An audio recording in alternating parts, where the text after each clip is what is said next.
Buenas noches, damas y caballeros. Bienvenidos a otro encuentro especial. Antes de comenzar, quiero saber quiénes me acompañan hoy. Comenten desde dónde están viendo y qué hora es por allá. Bueno, vayamos con el primer relato.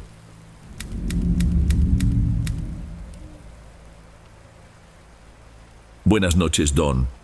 Yo trabajo de guardia de seguridad en un centro comercial. Tengo el turno de 12 por 36, ese que lo deja a uno molido. Vivimos en un estado de agotamiento crónico. El día libre apenas alcanza para reponer horas de sueño o poner un poco de orden en la vida. Esto que le voy a contar pasó, creo que hace como unos 8 meses, más o menos. Justo acababa de caer la quincena, y con ella venía el pago de unos turnos dobles que cubrí el mes pasado. El supervisor me pidió el favor de suplir a un compañero que faltó, y yo acepté de inmediato. Ese dinero extra era justo lo que me hacía falta. Mi hija, Sofía, iba a cumplir 3 años. Su mamá y yo ya no estamos juntos. Ellas viven en un pueblo, en casa de mi ex-suegra. Queda lejos. Fácil unas 3, quizás 4 horas de camino, dependiendo del camión que uno agarre. El dinero que les mando cada mes está muy medido, y yo me sentía fatal por no estar ahí. Esa lana de los turnos dobles era para eso, para intentar compensar mi ausencia. Ese día era un martes. Salí del banco y me fui derecho a una juguetería del centro. Le compré una muñeca grande, de esas que hablan, algo de ropita, y unos zapatitos que brillaban en la oscuridad. Seguí comprando cosas.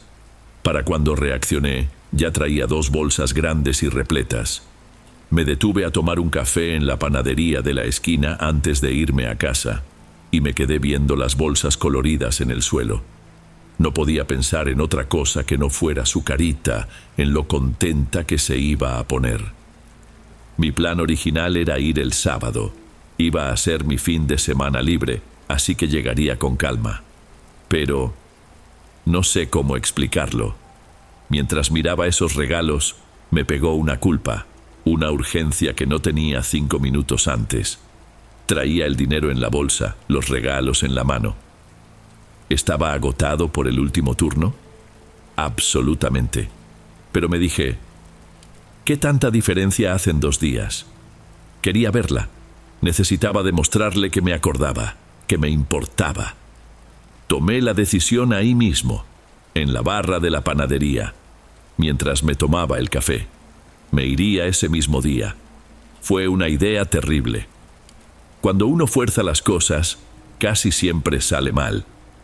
Llegué a casa, al departamento pequeño donde vivo, y ni siquiera me senté. Nomás aventé las bolsas cerca de la puerta, me di un baño rápido, de esos de 5 minutos, me cambié el uniforme por la primera ropa que encontré y agarré la llave del coche. Tengo un coche viejo, bien maltratado, que se queda en el estacionamiento del edificio. Bajé casi corriendo. El cansancio de la noche anterior parecía haberse esfumado, reemplazado por esa ansiedad de papá. Puse las bolsas en el asiento trasero, giré la llave, y nada. El motor hizo ese ruidito débil, de batería descargada. Intenté 2 veces más. A la tercera, el tablero ya ni siquiera encendió. No iba a permitir que eso me detuviera. Cerré la puerta del coche con fuerza, recogí las bolsas y subí. Aventé las llaves en la mesita de la sala y salí echando pestes directo a la parada del camión. De mi colonia hasta la central de autobuses de la ciudad todavía me tardé casi 1 hora, con el tráfico pesado de la tarde. Al llegar allá, fue otra odisea. El camión directo a la región donde ellas viven salía hasta dentro de 2 horas. Miré el tablero, 6 de la tarde. Si me esperaba, llegaría allá casi a las 11 de la noche. No se podía. Fui a la ventanilla de otra línea, una más chica, y conseguí lugar en un ranchero. ¿Sabe cómo son? Ese que va parando en cada pueblito, en cada entrada de terracería. Fue un viaje largo, más largo de lo que debía. El camión estaba sofocante y yo, apretado contra la ventana, intentaba cabecear, pero el cansancio era tanto que no lograba dormirme bien. Me quedaba en esa duermevela con la cabeza colgando. Me bajé en la última parada, un pueblito que es un cruce de caminos. cuando ya pasaban de las 9 de la noche. La terminal estaba casi cerrada. Tuve que esperar afuera con el frío a que pasara una combi pirata, que era el único transporte que te llevaba hasta la ranchería donde vivía mi ex-suegra. Apenas pude subirme a una casi a las 10 horas. Cuando la combi por fin me dejó en la entrada de tierra del lugar, el reloj de mi celular marcaba las 10:45 de la noche. Era una oscuridad total. La casa de mi ex-suegra era una de las últimas de la calle. Una construcción sencilla, con los bloques sin pintar en la parte de atrás, y solo esa luz amarillenta de la cocina que se escapaba por la ventana. Toqué la puerta suavemente, sin fuerza, solo para avisar que había llegado. Tardó un minuto y abrió ella, recogiéndose el cabello. Su cara lo decía todo. Llegar de sorpresa, a esa hora de la noche, no era precisamente una buena idea. Ni me dio las buenas noches, solo me hizo una seña con la cabeza para que entrara rápido y no hiciera ruido. Sofía ya estaba dormida, por supuesto. El cuarto es pequeño. Ella duerme en una camita junto a la cama de su abuela. Entré despacio, de puntitas, y dejé las bolsas en el suelo, cerca de ella. La muñeca que compré se había salido un poco del papel de regalo. Me quedé ahí parado un minuto, solo escuchando su respiración. El cuarto olía a talco y a ropa limpia. Todo el viaje había sido para ese momento, y ni siquiera iba a poder verla despierta. Sentí una opresión en el pecho, un desperdicio. Salí y cerré la puerta del cuarto con todo el cuidado del mundo. Fui a la cocina. Doña Elena estaba recargada en el fregadero de brazos cruzados, solo observándome. No me iba a ofrecer un café, y mucho menos un lugar para dormir. Me senté en una silla de plástico, tallándome los ojos. El cansancio del viaje, sumado al turno que había cubierto, me estaba matando. Saqué el celular de la bolsa para ver la hora. 12:20, y fue entonces que lo vi. La batería estaba en rojo, parpadeando con 2% de carga. Antes de que pudiera reaccionar, la pantalla se apagó. Miré el contacto que estaba cerca del refrigerador. Su cargador estaba ahí, pero la entrada era diferente, de las más nuevas. El mío era del modelo viejo. No iba a servir. En ese instante, la realidad de mi trabajo me cayó como un balde de agua fría. Mi turno empezaba a las 7 de la mañana. 7, en punto. No podía faltar. El supervisor me había hecho el paro con los turnos dobles, contaba conmigo. Si yo no me presentaba, era mi trabajo. La única forma de llegar a la capital era tomar el primer camión que pasaba por la carretera principal. Y ese camión, yo lo sabía, pasaba a las 3 de la mañana. 3 en punto. De su casa a la carretera. Era un buen tramo. Unos buenos kilómetros de terracería. Tendría que caminar rápido. No había de otra. Me levanté, le di las gracias en voz baja y le dije que ya me iba. Ella solo asintió con la cabeza, creo que aliviada. En la esquina de la calle de tierra, la tiendita de don Osvaldo, por algún milagro, todavía tenía la puerta medio abierta. Entré. Él estaba barriendo el piso. Compré un paquete de galletas rellenas y la única lámpara de mano que tenía colgada en el mostrador. Una de esas de plástico, amarilla, que usa 3 baterías AAA. Pagué, le di las gracias y salí, abriendo ya las galletas. Iba a necesitar energía. La caminata iba a ser larga. Apenas di vuelta en la última esquina de la ranchería, la poca luz de los postes se terminó. Entré en una oscuridad que yo no recordaba que existiera. Era una noche sin luna, el cielo totalmente encapotado. Encendí la lámpara de plástico. Fue una decepción. Soltó una lucecita amarillenta y débil que apenas alumbraba el suelo a unos 3 metros delante de mí. Era mejor que nada, pero el efecto era extraño. Ese pequeño círculo de luz en la grava hacía que la oscuridad alrededor pareciera todavía más densa. No se oía nada. No había grillos, no había ranas, nada.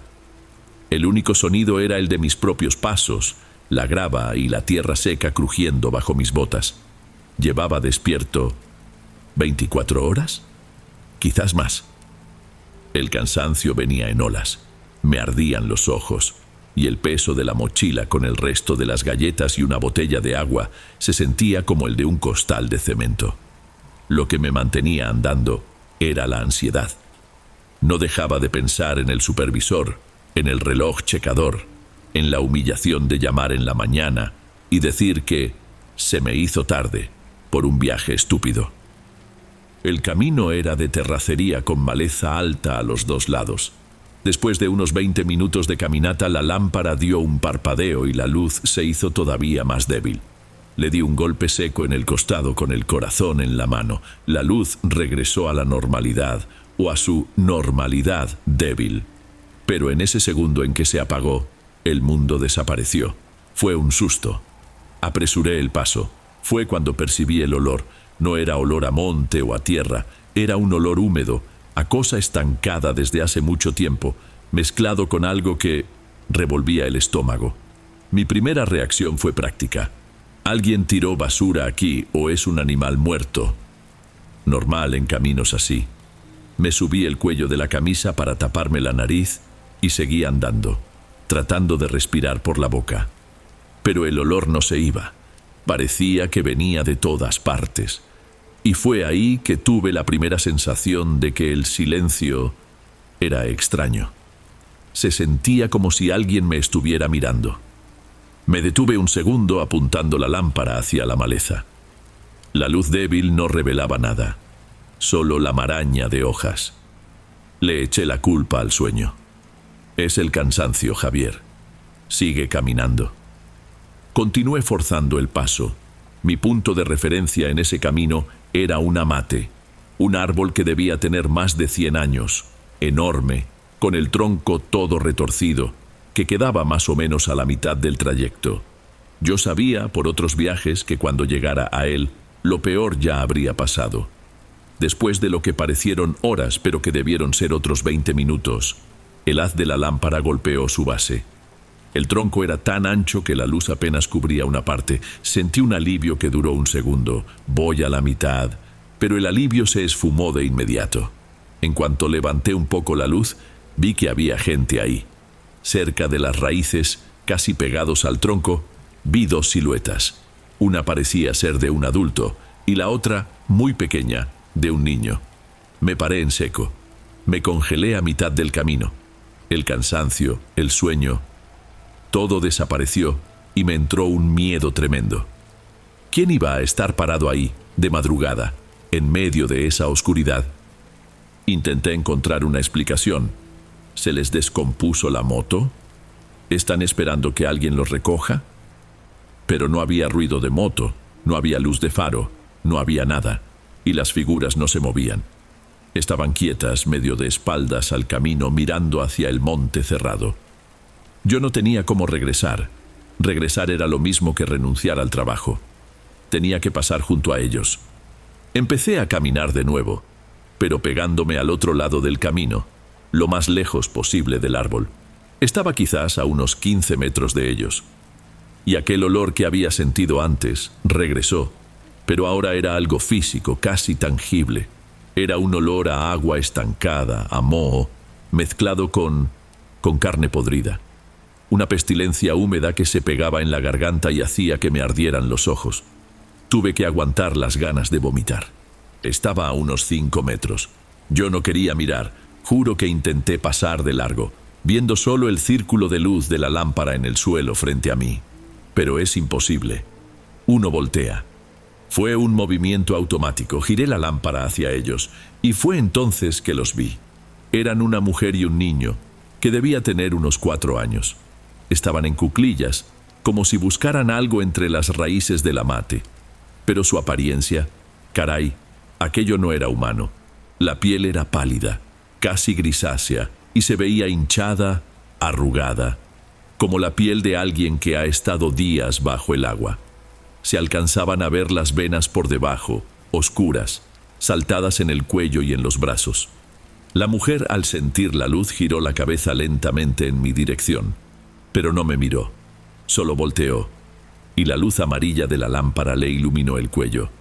Tenía un tajo, un corte profundo, de oreja a oreja, y de ese corte no salía sangre, escurría un líquido negro, aceitoso, espeso como chapopote derretido, que goteaba despacio sobre la tierra.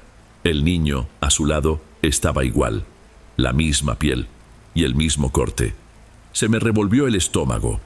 El aire simplemente ya no entraba a mis pulmones. Intenté dar un paso hacia atrás, pero mis piernas se bloquearon, se pegaron a la tierra. No podía correr, no podía gritar.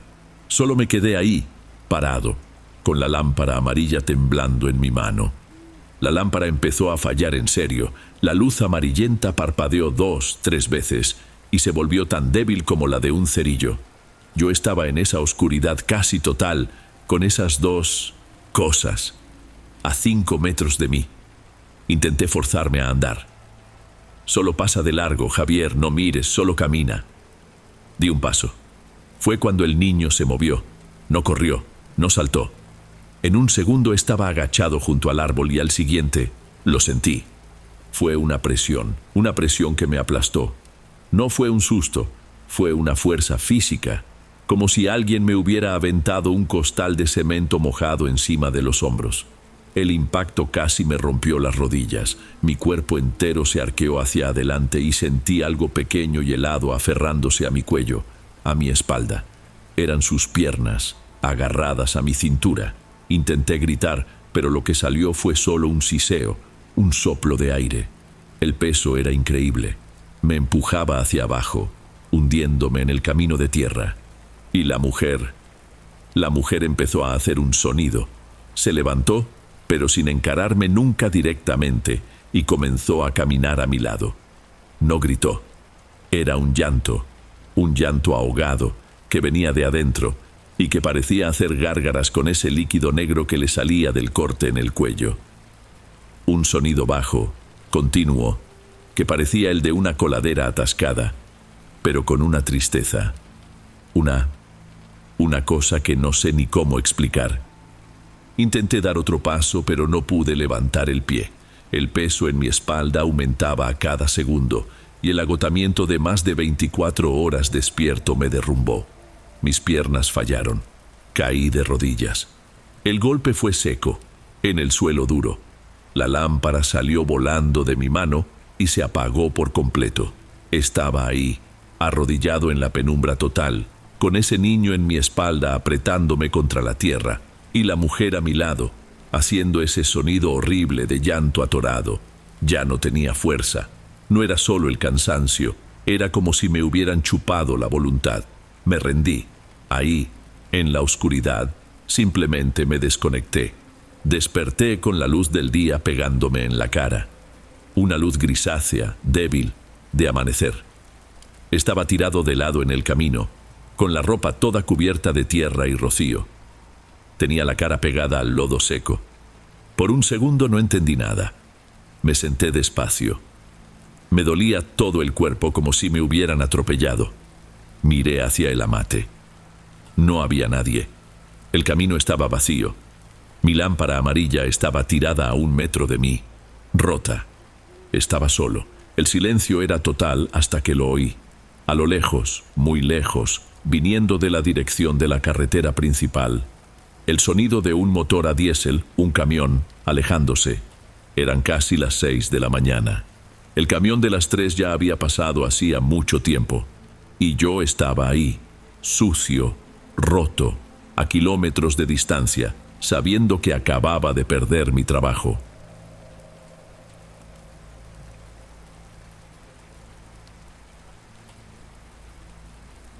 Antes de pasar al siguiente relato, asegúrate de estar suscrito al canal y de haber activado la campanita para recibir las próximas historias. Aprecio mucho tu compañía y tu apoyo hace toda la diferencia. Bueno, sigamos.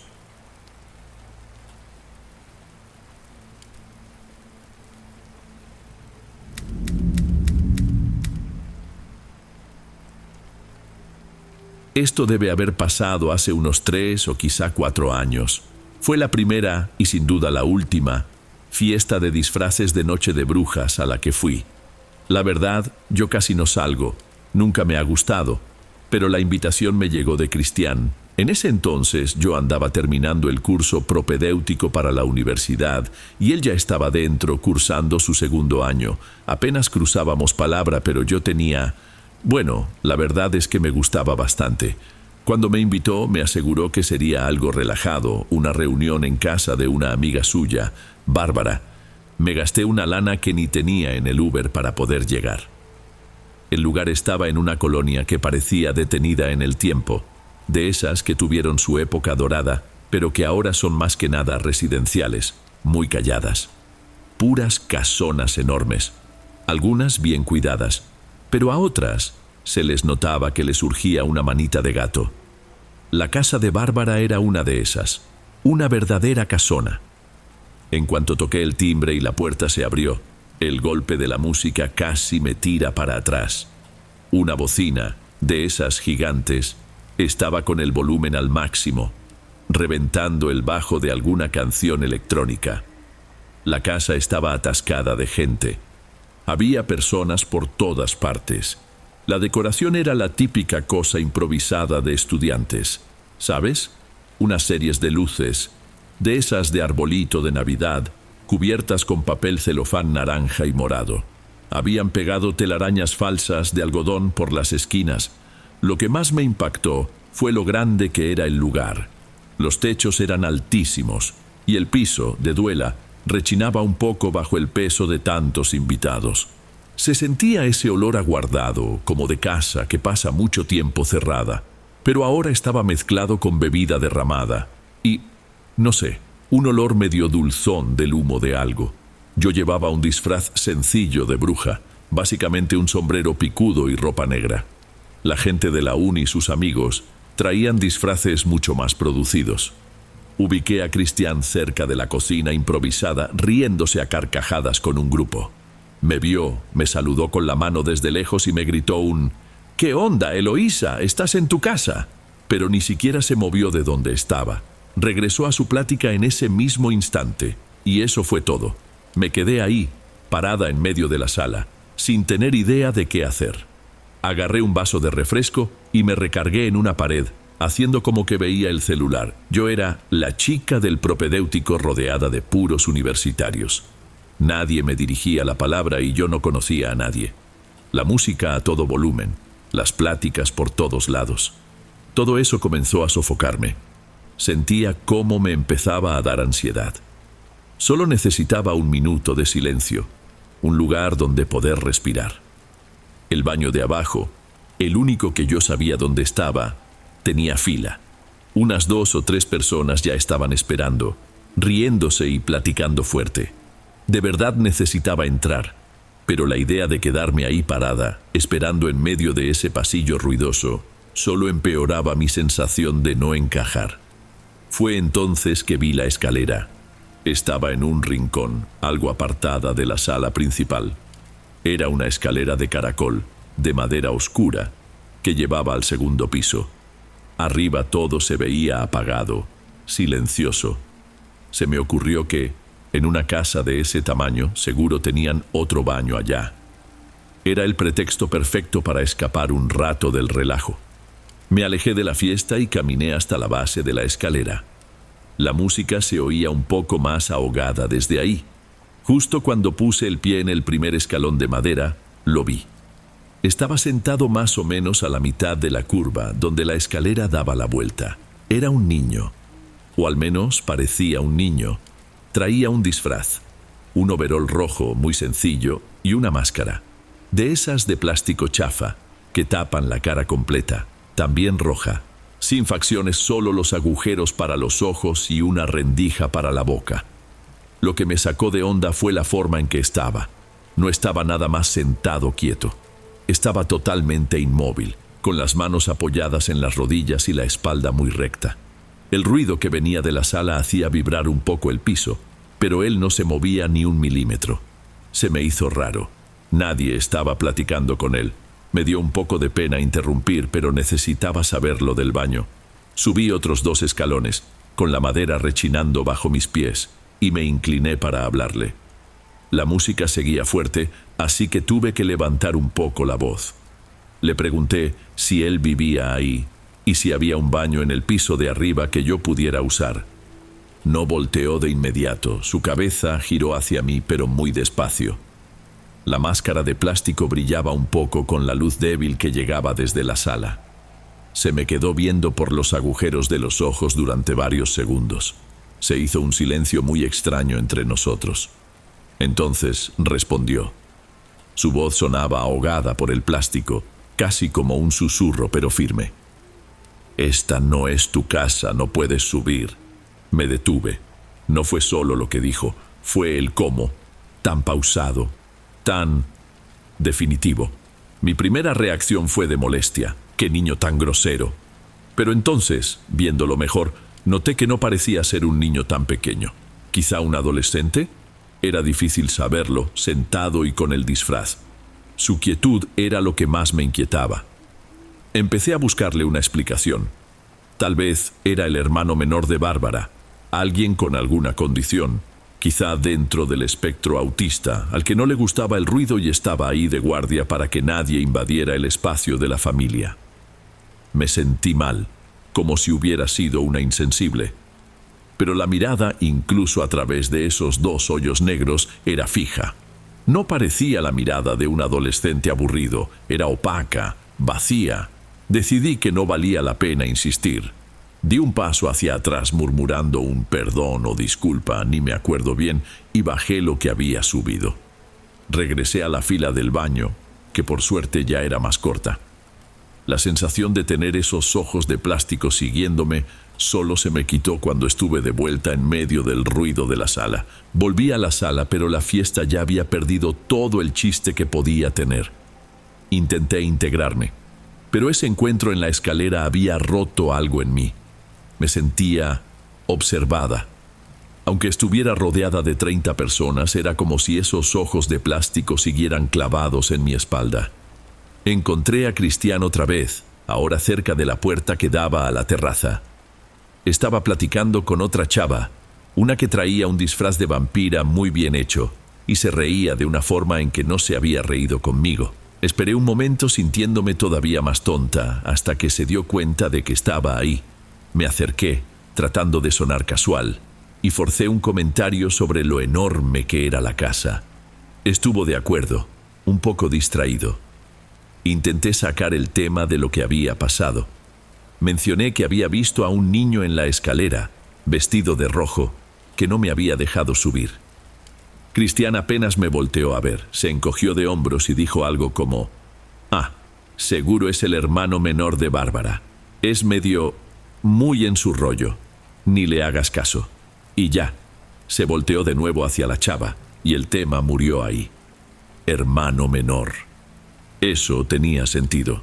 Un adolescente antisocial, harto de la fiesta, protegiendo su espacio. Claro, intenté aferrarme a esa explicación. Era la única lógica.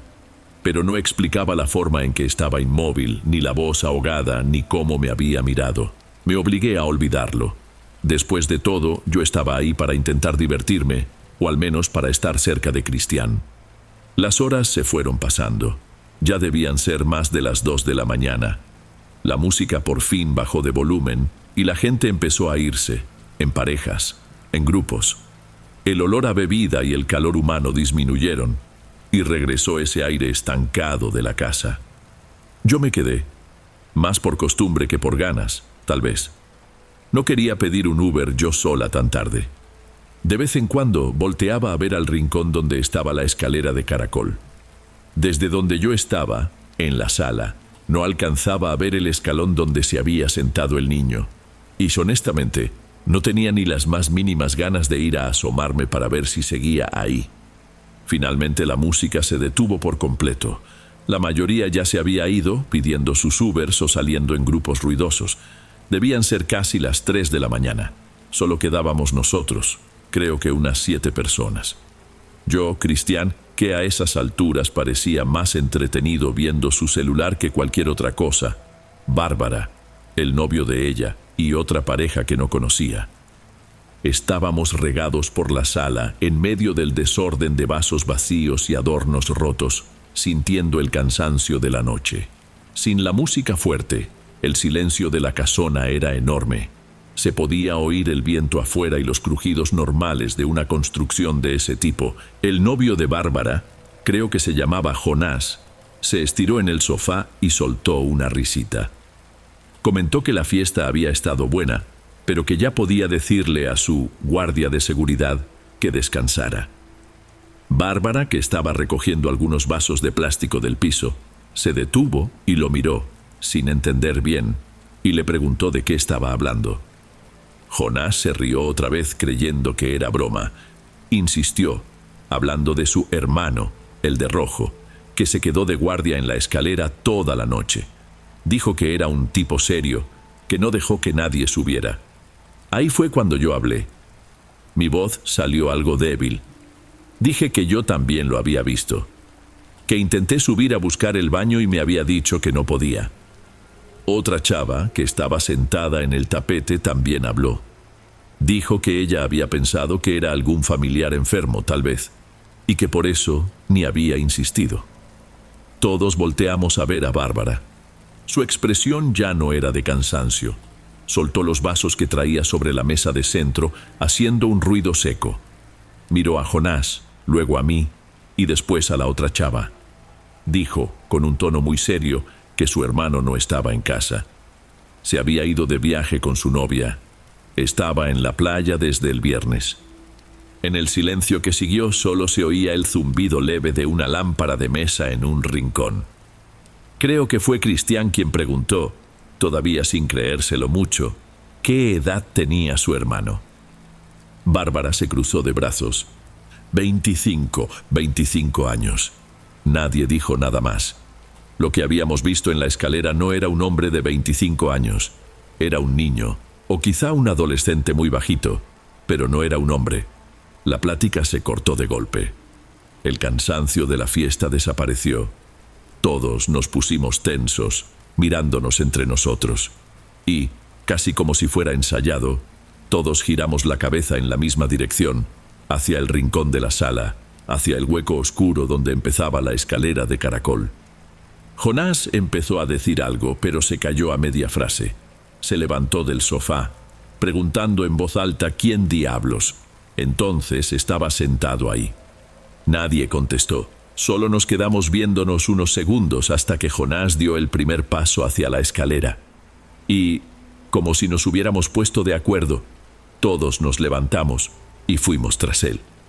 Nadie quería quedarse solo en la sala. Íbamos muy juntos. El novio de Bárbara primero, ella justo detrás, y yo y los demás siguiéndolos. La zona de la escalera estaba mucho más oscura ahora, sin las series de luces naranjas, solo con la luz débil de la lámpara que venía de la sala. La escalera subía hacia la oscuridad del piso de arriba. Estaba vacía, no había nadie, ni un niño, ni un disfraz rojo, solo los escalones de madera oscura y el barandal tallado. Jonás se detuvo en la base mirando hacia arriba. Gritó, preguntando si había alguien ahí. Su voz sonó demasiado fuerte en el silencio.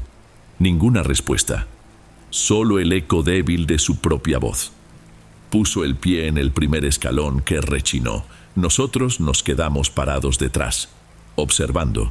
Subió el segundo, el tercero, deteniéndose justo donde yo recordaba haber visto a la figura sentada. Miró alrededor como si buscara algo en el piso.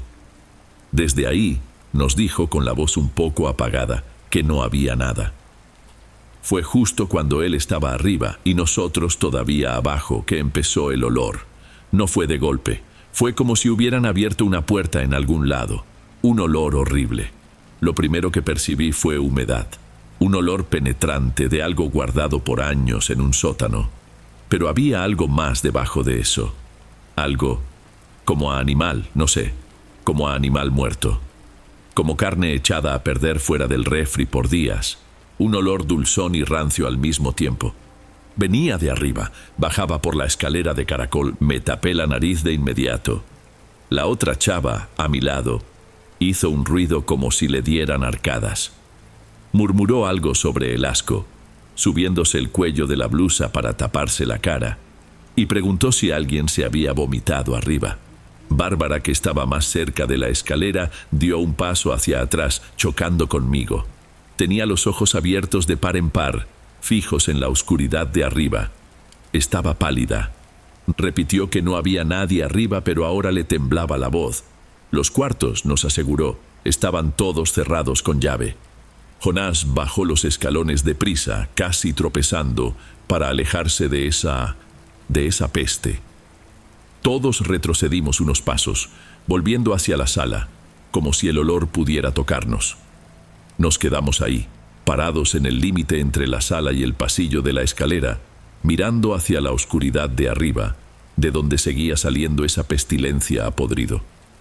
Jonás dio un paso al frente diciendo que iba a subir a ver qué era, tal vez un tlacuache o algún otro animal muerto en el entretecho, pero antes de que pudiera poner el pie en el primer escalón, Bárbara lo agarró del brazo. Fue tan de repente que él se detuvo, sorprendido.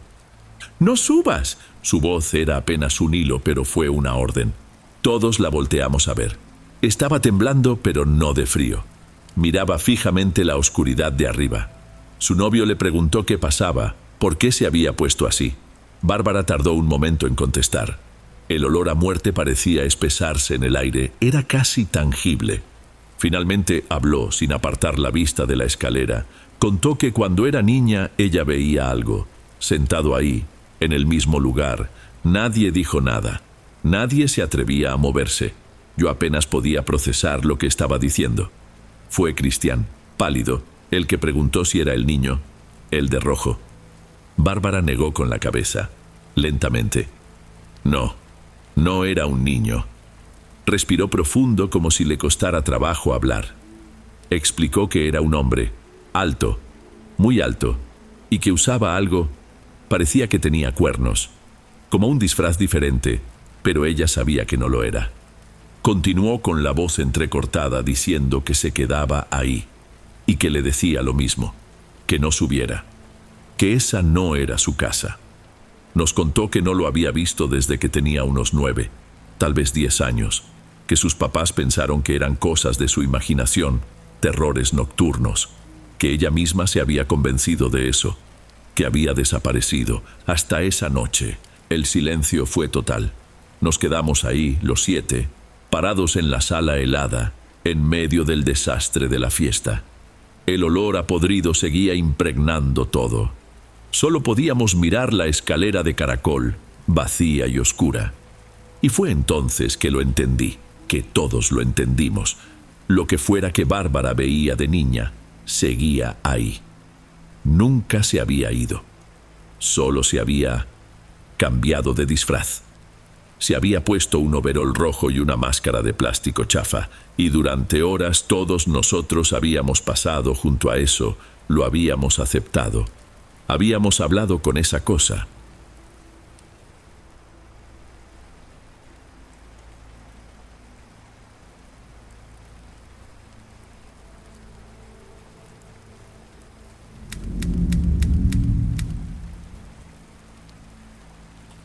Me llamo Adela. Esto que les voy a platicar no es un cuento de aparecidos ni de ruidos en la noche. Es algo que pasó en mi oficina, un asunto que descubrí revisando documentos viejos. Trabajo como administrativa en un bachillerato técnico estatal. Tengo ahí, deben ser unos 3 años, pero ya llevo casi 10 en el sistema de educación. Es un trabajo seguro, ¿saben? Pedí mi cambio a este plantel porque era el único cerca de mi casa y la verdad, ya estaba harta de pasarme 2 horas en el tráfico todos los días. El edificio es inmenso, de esas construcciones antiguas, con varios módulos separados por un patio central enorme. La oficina de control escolar está en el edificio principal, un lugar con techos altísimos, donde el ruido de los zapatos sobre el piso de granito retumba todo el santo día. Mi rutina era siempre la misma: checar tarjeta, prender la computadora, servirme un café en la cocineta, ese café que llevaba en el termo desde las 6 de la mañana y hundirme en los reportes y las actas de calificaciones. Capturar notas, revisar faltas, expedir historiales académicos. Es una chamba que pide concentración, pero que te permite poner la mente en blanco. Yo siempre he sido muy escéptica, pero la gente de mantenimiento e intendencia platica mucho, y en las escuelas nunca falta la leyenda local. En esta, La leyenda era el Laboratorio 4, en el módulo de química, que estaba hasta el fondo del plantel. El salón vivía cerrado con llave. El comentario general era que a nadie le gustaba ir para allá. El personal de limpieza solo entraba de dos en dos. Más de una vez escuché a don Natanael, el jefe de mantenimiento, discutiendo en voz baja en la cocineta, diciendo que él no pensaba mandar a nadie a arreglar una tubería ahí, a menos que la dirección le diera una orden de trabajo por escrito. El chisme era que la estructura estaba dañada, que había un olor a gas intermitente, aunque todo estuviera cerrado. Honestamente, yo pensaba que exageraban. Pretextos de la gente para no ir a trabajar al módulo más lejano. Para mí, el Laboratorio 4 era solo un renglón en el inventario, un espacio sin usar que, de vez en cuando, algún maestro pedía por falta de aulas, y teníamos que negárselo porque estaba clausurado. Pura burocracia. Todo cambió un fin de parcial, creo que fue por abril o mayo. Es la peor temporada en control escolar. Los maestros entregan las actas de calificaciones, todas al mismo tiempo, y tenemos que capturar esas notas en el sistema lo más rápido posible. Es un trabajo de hormiga, muy mecánico. Abres el acta de pasta dura, revisas la lista de asistencia, cotejas el nombre del alumno con el del sistema, tecleas la calificación y al que sigue. La vista se cansa, la espalda duele. Estaba yo en medio de una pila enorme de papeles, dándole otro trago a ese café recalentado, cuando tomé el acta del grupo segundo B, de segundo año de la carrera de química. Ese grupo era famoso, no por buenos, sino todo lo contrario. Era el grupo que más problemas daba, el que tenía el índice de reprobación más alto. Yo me sabía los nombres de algunos de tanto prepararles reportes, y empecé a capturar. El primero de la lista, 10. El segundo, 10. El tercero, 10. Como por el séptimo u octavo alumno, me detuve. Parpadeé, creyendo que veía doble. Regresé la lista. No, estaba correcto. Uno por uno, los 28 alumnos de ese grupo tenían calificación perfecta. Mi primera idea fue la obvia, error del maestro. Debió llenarla mal. Tal vez se comió una coma. Era un 1 en lugar de un 10. Pero no. El examen valía 10 puntos. Mi segunda sospecha fue que se copiaron. Una copia masiva, muy bien organizada, pero 28 alumnos, sin que nadie se diera cuenta. Improbable. Fui a revisar la carátula del acta, donde los maestros anotan las actividades y los lugares. Ahí estaba, con la letra rápida del profesor. Examen parcial teórico. Y al lado en el campo de observaciones una anotación corta con pluma. Aplicado en laboratorio. 4 inches. Eso me dio un escalofrío. No un susto, sino una incomodidad. ¿Por qué aplicar un examen teórico que solo necesita sillas y silencio en un laboratorio clausurado, lleno de mesas de trabajo y equipo descompuesto? Aparté esa acta de las demás. La dejé ahí, junto a mi teclado, como si me estuviera viendo. Había algo muy raro en todo eso. Intenté dejar el acta a un lado y seguir con el resto de la chamba, pero no pude. Esa lista de puros 10 se sentía incorrecta, como un error en la matriz. Pasé el resto del día y la mañana siguiente, buscando una explicación lógica. ¿Será que el maestro, un tal Luciano, era nuevo y había llenado mal el documento? Quizás era de esos que les pone 10 a todos para ahorrarse problemas. Yo no quería ir directo con la coordinadora, iba a parecer que estaba acusando al compañero sin tener pruebas. Traté de averiguar, pregunté en control escolar si alguien conocía a ese tal Luciano. Me dijeron que tenía poco tiempo de haber entrado. Quizás solo no conocía la fama del grupo, o tal vez, y esta idea me incomodó, estaba facilitando las cosas. ¿Vendiendo calificaciones? No, eso era demasiado grave como para suponerlo. Pero un grupo entero no tenía sentido. A la hora de la comida bajé a la cocineta. Ese espacio pequeño, con 2 mesas de fórmica y el garrafón de agua en un rincón. Don Natanael estaba ahí, terminando su café, con el uniforme de mantenimiento algo manchado de grasa. Era un hombre callado de unos 60 años que trabajaba ahí desde que abrieron la escuela.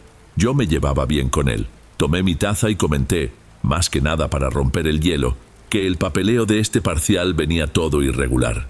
Él solo asintió con la cabeza. Me armé de valor. Don Natanael, sáqueme de una duda. Ese laboratorio 4, allá en el módulo de química, ¿por qué está clausurado exactamente? ¿Es un problema de la estructura? Dejó de secar su taza. Miró hacia la puerta de la cocineta como revisando que estuviéramos solos. Su voz salió muy baja. Problema en la estructura sí hay, pero no es por eso que nadie va, Adela. Ese lugar está pesado. Yo pensé que se refería a humedad, a goteras. Pero él continuó. Mis muchachos no entran ahí solos por nada del mundo. Hacemos la limpieza en parejas y rápido. Estás barriendo un rincón, tranquilo, y uno de esos bancos de madera pesados que se necesitan dos para moverlo, se arrastra sobre el cemento. Hace un ruido que te rompe los oídos. Hizo una pausa mirando su propia taza. Y las llaves del agua. No es una gotera. Son todas. Las de las mesas de trabajo, unas 10, y también la regadera de emergencia. Se abren de golpe, todas juntas. El agua sale a chorros por todos lados. Y el olor, a veces entramos y huele a gas, pero un gas dulce, no sé cómo explicarlo. Llamamos a los bomberos, vienen, miden todo. Nunca encuentran nada. Eso era mucho más específico que los chismes de pasillo que yo solía oír. Lo que antes descartaba como flojera del personal, ahora sonaba real. La imagen de los bancos arrastrándose y las llaves abriéndose solas no se me salía de la cabeza. Regresé a mi escritorio en control escolar.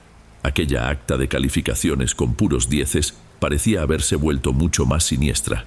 Las palabras de don Natanael cambiaron algo en mí. Ya no podía ver esa acta del grupo segundo B como un simple error administrativo. Se quedó ahí, en mi escritorio, como algo que no quería ni tocar. Me sentía inquieta. Pasé los siguientes días obsesionada, pero callada. No podía comentar esto con nadie más en la oficina. Iban a pensar que estaba loca o peor, que andaba buscando problemas donde no los había. Pero mi cabeza no dejaba de atar cabos. Un laboratorio que todos evitaban, cosas raras que no tenían explicación, bancos, llaves de agua, y lo más bizarro de todo, calificaciones perfectas. No cuadraba.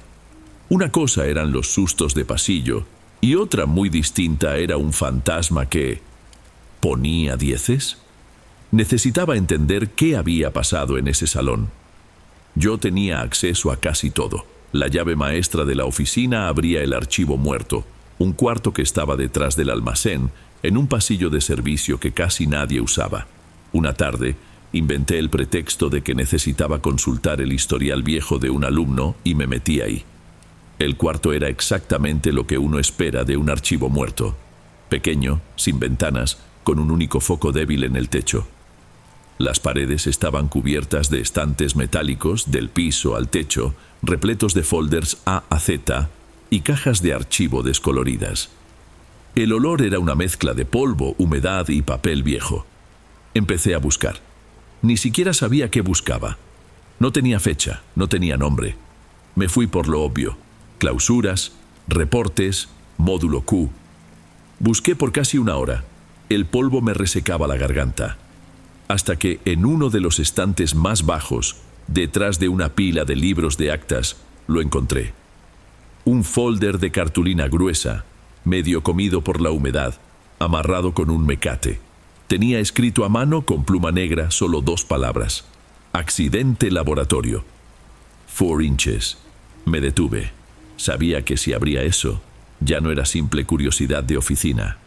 Me senté en el suelo ahí mismo, en ese pasillo apretado entre los estantes, y deshice el nudo. Adentro, papeles amarillentos, copias de laudos técnicos, actas de hechos, memorandos internos de la dirección de aquella época. Había pasado a principios de los 2000. La escuela había tenido una remodelación grande, y el módulo de química había sido el más importante. El reporte hablaba de incompatibilidad de materiales e instalación negligente. La obra la había hecho una contratista conectada con un director de ese entonces. Un trabajo con sobreprecio. Las tuberías de gas del laboratorio 4 no fueron selladas correctamente. Hubo fuga por semanas, poco a poco, hasta que un día, una mañana de examen teórico. Como era un gas más denso, se había acumulado al nivel del piso. Los alumnos, sentados, respirando eso. El informe describía la escena que encontró el inspector. Estudiantes desmayados sobre las mesas de trabajo. La cifra oficial, 5. 5 alumnos de entre 16 y 17 años, muertos por intoxicación antes de que siquiera llegara la ambulancia. El laboratorio fue clausurado. La dirección de entonces cayó. Y los nombres de los 5 estaban ahí, escritos a máquina en la última hoja del informe. Cerré el folder. El aire en ese cuarto parecía haberse terminado. Me faltaba la respiración, no de miedo, sino de una opresión en el pecho. Regresé a mi escritorio en control escolar, pero todo se sentía distinto. El ruido de la impresora de matriz de puntos, el teléfono sonando, la voz de mi compañera de cubículo hablando del fin de semana. Era todo una farsa. Ahora sabía lo que había ocurrido ahí. El olor a gas que don Natanael percibía no era una falla. Era la memoria de ese espacio. Los 5 alumnos murieron sentados haciendo un examen teórico. Y ahora, ¿qué hacían? ¿Ayudaban? ¿Les soplaban las respuestas? ¿O ellos resolvían los exámenes? La idea era tan absurda que me habría dado risa si no fuera tan retorcida. Esas calificaciones de 10 no eran un error. Eran el resultado de aquello. Mi enfoque cambió. Dejé de tenerle miedo a lo extraño y empecé a sentir un asco frío. Comencé a observar. Veía las juntas de pasillo, la presión que la dirección ponía sobre los coordinadores por los resultados en las evaluaciones externas, esos indicadores del gobierno. El nombre de la escuela tenía que estar bien posicionado. Cerca de un mes después, vi a la coordinadora académica, una mujer siempre impecable, llamando al maestro Luciano, el mismo del grupo segundo B, para una plática tensa en su oficina. No escuché qué dijeron, pero vi el lenguaje corporal. Ella gesticulaba hacia una hoja de cálculo, claramente molesta. Esa semana, otro grupo de segundo año, el segundo D, iba mal en las estadísticas. Y entonces volvió a pasar. Yo estaba revisando la asignación de aulas para los exámenes de la siguiente semana y noté un cambio de último minuto. El examen del grupo segundo D había sido movido. La justificación en el sistema era mantenimiento eléctrico en el módulo C, la nueva ubicación, laboratorio 4. Yo sabía que era mentira. El módulo C estaba perfectamente bien. Lo hicieron a propósito. La coordinadora sabía. El maestro Luciano, ahora lo entendía, no era nuevo ni ingenuo. Solo estaba siguiendo un acuerdo. La escuela estaba usando el laboratorio. Sabían lo que pasaba ahí dentro. Estaban usando la muerte de esos 5 adolescentes para maquillar las estadísticas de la escuela. No hice nada. Me quedé callada en mi escritorio, esperando. Pasó una semana. Y entonces, el acta del grupo segundo D llegó a mi mesa. La abrí. No hubo sorpresa, solo una confirmación desagradable. 1 por 1, todos los alumnos, calificación de 10. La escuela no le tenía miedo a su fantasma, se aprovechaba de él. Capturé las calificaciones del grupo segundo D en el sistema. Cada 10 que tecleaba se sentía como un clavo más en un ataúd. Cerré el acta y la puse en la pila de terminados. Mi chamba, que antes era solo aburrida, ahora se sentía sucia. Ya no podía ir a la cocineta a platicar con don Natanael sobre el clima. Solo podía pensar en el olor a gas que él percibía. Miraba a la coordinadora cruzar el patio y no veía a una administradora. Veía a alguien que le faltaba al respeto a lo que les pasó a ellos, todo por unas estadísticas. El olor del café viejo del termo empezó a revolverme el estómago. El ruido constante de la impresora de matriz de puntos parecía contar los segundos de ese arreglo. Ya no soportaba ese lugar. No era miedo, era asco. Yo no tenía cómo probar nada. Si hablaba, me iban a transferir por loca, por conflictiva. Pero quedarme ahí me hacía sentir cómplice. A la semana siguiente tuve que llevar unos oficios urgentes para el jefe del departamento de química, allá en el módulo de química. Tuve que pasar por el corredor del laboratorio. La puerta estaba ahí, cerrada con llave, con la pintura descarapelada. Y, por primera vez, me fijé. Clavada en la pared, junto a la puerta, había una pequeña placa de bronce. Ya estaba verde por el óxido en algunas orillas, pero se podía leer. Tenía el escudo de la escuela y debajo 5 nombres. En memoria de los alumnos, dejé de leer. Era el homenaje. La escuela había puesto una placa para recordar el desastre que ella misma provocó y que ahora usaba para su propio beneficio. Esa placa no era una disculpa. Era una farsa. Era casi un pago asqueroso por el servicio que daban. Me quedé viendo esos nombres grabados en el metal y sentí la boca seca. Regresé a control escolar.